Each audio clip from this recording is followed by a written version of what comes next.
जी प्रेम से कहना सबको हैप्पी न्यू ईयर जी।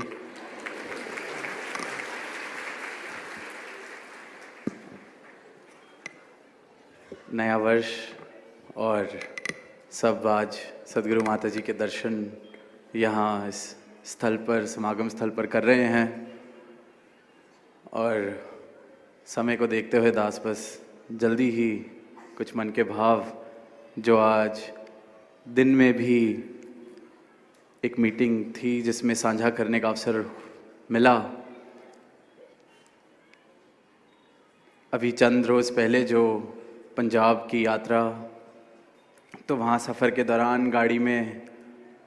कुछ गीत सुन रहे थे, तो जौहर जी का वो गीत जो हाल ही में ही वो महफ़िल रूहानियत में हमने सुना उसके ओरिजिनल लिरिक्स के साथ,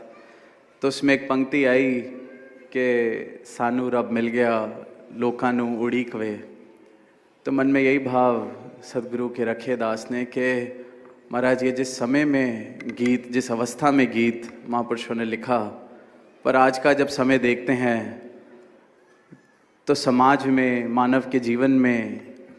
ये उड़ीक भी नहीं बची है, ये जिज्ञासा भी नहीं बची है, ये राह भी नहीं देख रहा है परमात्मा की इंसान। वो जिज्ञासा, वो चाहत, बल्कि वो जिज्ञासा और वो चाहत, वो उड़ीक अगर कुछ बन गई है तो वो एक संदेह का रूप ले चुकी है। इंसान आतुर है परमात्मा को नकारने के लिए कि कोई एक ऐसी चीज़ बस मुझे पता चले जिसके बाद मैं कह सकूं देखो कहाँ है परमात्मा, क्या है परमात्मा का वजूद। अभी भी हम सुन रहे थे वो बात कि किस तरह से कोई जो संगत जाते थे, सत्संग जाते थे, तो दुनिया आके यही कहने वाली है कि क्या ही आवश्यकता है, क्या ही ज़रूरत है। तो जो एक जिज्ञासा वाले भाव, एक चाहत के जीवन में इस असीम को, इस निरंकार को, इस सत्य को प्राप्त कर लिया जाए, जिस तरह से दुनिया का हाल देख रहे हैं, जिस तरह से समाज का हाल देख रहे हैं, तो वहाँ प्राप्ति से ज़्यादा इस बात को नकारने पर जोर है। और इसमें बहुत ही योगदान, अगर देखें ध्यान से, बहुत ही ज़्यादा योगदान उन लोगों का रहा है जिन्होंने दावा तो परमात्मा को चाहने का, दावा तो प्रभु प्रेमी होने का किया है, पर कर्म, जीवन बिल्कुल उससे विपरीत रहे हैं। जैसे कहा जाता है कि सो कॉल्ड गॉड लविंग पीपल, तथा कथित सिर्फ कहने को परमात्मा प्रेमी, प्रभु प्रेमी, परमात्मा वाले संत भक्त, पर सिर्फ कहने को। तो ऐसे समाज में, ऐसे माहौल में, ऐसे समय में ये जो दात हम सबके जीवन में आई है सत्य की, ये सिर्फ कहने सुनने तक ना रह जाए। आज नए वर्ष में यही अरदास सदगुरु माता जी के चरणों में कि एक एक भक्त का जीवन ये तथाकथित so called God loving, God realised, इस एक सत्ता को जानने वाला सिर्फ कहने का ना रह जाए। ये जीवन की महक ऐसी हो, हर एक संत के, हर एक भक्त के, आप जी के जीवन की महक ऐसी हो कि वो जो मानव, ये समाज, ये इस महक को जब देखे, उसके जीवन में ये महक पहुँचे, तो वो भी जानना चाहे कि इसका स्रोत क्या है। ये ऐसी परमात्मा वाली महक, परमात्मा के प्रेमी वाली महक, सदगुरु के भक्त वाली महक मेरे जीवन से इस प्रकार उठे कि फिर ये जीवन एक ऐसा प्रमाण बन जाए, ऐसी प्रेरणा बन जाए कि परमात्मा को नकारने की जगह परमात्मा की तरफ मोड़ दे इस समाज को, इस दुनिया को। और यही एक तरीका है प्रचार का कि मेरे जीवन में सही मायनों में ये भक्ति बसे, सही मायनों में इसकी महक उठे। वरना तो सत्संग भी आएंगे, सेवा भी करेंगे, खुद को कहने को हम कहेंगे भी कि हम मिशन से जुड़े हैं, पर अगर मेरा जीवन इन शिक्षाओं से विपरीत है, तो मैं किसी को जोड़ने का नहीं बल्कि तोड़ने का ही सिर्फ और सिर्फ कारण बन सकता हूँ। क्योंकि जो ज़्यादा दावे करते हैं, नज़र भी सबसे ज़्यादा उन पर रहती है। जो ज़्यादा आगे दिखते हैं कि वाह महीने में 30 बारी सत्संग जाता है, पर आसपास किसी से बोली भाषा सत्कार वाली नहीं। जो दुनियादारी में इसके चाल चलन हैं, वो व्यवहार, वो कहीं सिर भी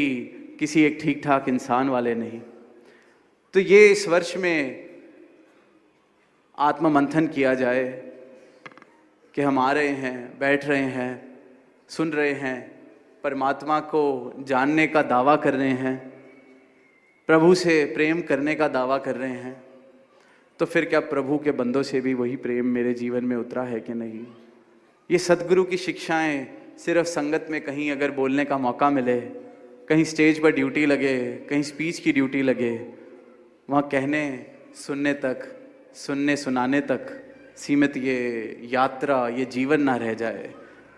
क्योंकि जीवन वही मुबारक है जिसमें ये भक्ति की महक, ये सत्य का वास, ये परमात्मा का वास अगर हो जाए। वरना तो फिर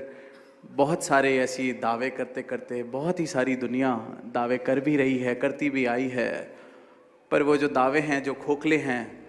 परमात्मा से प्रेम के, वो खोखले वादे, वो खोखले दावे किसी को जोड़ने का नहीं बल्कि इस परमात्मा से ही सिर्फ और सिर्फ इस परमात्मा पर संदेह लाने का, सत्य पर संदेह लाने का कारण बनते हैं। और साथ ही आज एक भाव जो पिछले कुछ महीनों से कई बार साझा करने का मौका मिला, कभी किसी से पर्सनली बात हुई या कुछ हुआ, तो आज सारी ही संगत है, महापुरुष यहाँ बैठे हैं, एक यही भाव आ रहा है कि जीवन में सत्संग की कमी हमारे ना हो। अक्सर देख रहे हैं कि हम जुड़े तो हैं, कहते भी हैं, पर जो सत्संग का पहलू है वो कमज़ोर पड़ जाता है। कहने को हम सेवाएं भी करते हैं, पर कई बार लगता है कि सेवा कर रहे हैं तो ये बहुत ही तो है, पर वो जो घाटा है सत्संग का, वो उसका एहसास नहीं होता।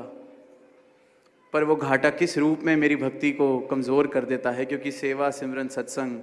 कोई भी पहलू कमज़ोर ना पड़े। और सत्संग में आते हैं, महापुरुषों की वाणी श्रवण करते हैं, सद्गुरु की शिक्षाओं से इकमिक होते हैं, तो जीवन में जो सद्गुरु का स्थान है उसकी कदर भी बनती है। जो ये गुरसिख और गुरु का रिश्ता है वो भी परिपक्व होता है, वो भी मजबूत होता है। सत्संग से अगर पीछे हट जाएं तो कई बार देखा है, हम तो सेवा दल की भी अपनी सारी ड्यूटीज़ करते हैं, जब बोलने की बारी आती है बोलते भी हैं। सेवाओं में हम बिल्कुल अपने आप को कमिटेड योगदान देते हैं, और ख़ासकर जो सेवाओं में ज़्यादा एक्टिव हैं उनके लिए बहुत आसान हो जाता है कई बार इस पहलू को नज़रअंदाज करना। पता भी नहीं चलता, क्योंकि लगता है सेवा तो मैं इतनी कर ही रहा हूँ। और दास को अपने बचपन की ही एक बात याद आ रही है, जब छोटे थे, भवन पर सत्संग के लिए जाना होता, तो वो उम्र में भी कहीं ना कहीं ऐसे ही लगता कि आज कहीं खेलने जा सकते थे या कुछ होता था। तो भवन पर पहुंचना तो